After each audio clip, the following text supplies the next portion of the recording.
भारत की सनातन परंपरा पर उंगली उठाने का प्रयास हो रहा है, विरासत को अपमानित करने का प्रयास हो रहा है, विरासत के प्रति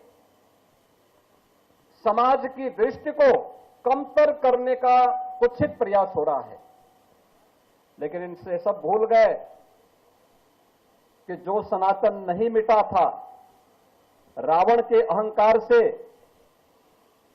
जो सनातन नहीं टिका था, कंस के हुंकार से जो सनातन नहीं मिटा था, बाबर और औरंगजेब के अत्याचार से वह सनातन इन तुच्छ सत्ता परजीवी जीवों से क्या मिट पाएगा। आज इनको स्वयं अपने कृत्यों पर लज्जित होना चाहिए। मानवता का धर्म जो सनातन धर्म है, उस पर उंगली उठाने का मतलब मानवता को संकट में डालने का कुत्सित प्रयास। याद करिए, दुनिया की कौन सा ऐसा मत, मजहब और संप्रदाय है जिसको उसके संकट के समय पलक पावड़े बिछा करके उसके स्वागत के लिए सनातन धर्मावलंबियों ने उनकी सुरक्षा और उनके संरक्षण का कार्य न किया हो। हमने कभी नहीं कहा कि हम विशिष्ट हैं। कोई सनातन धर्मावलंबी कभी ये नहीं कहता है कि हम विशिष्ट हैं या हम ही सब कुछ हैं, कभी नहीं कहा।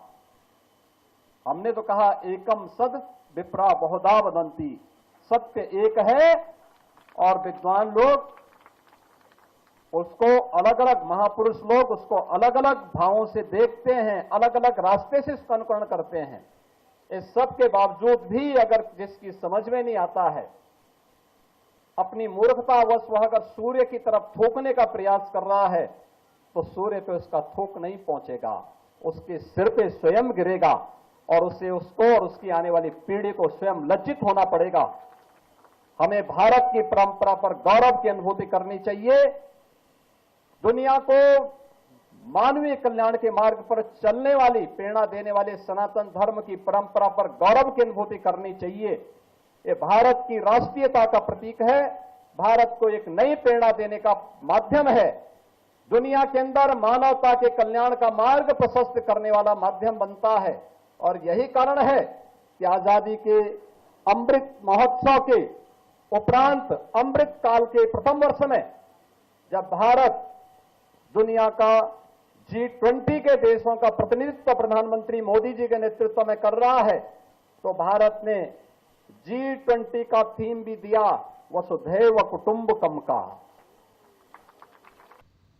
देश विदेश की ऐसी ही तमाम खबरों के लिए देखते रहिए हमारा चैनल डिजिटल न्यूज गुरु।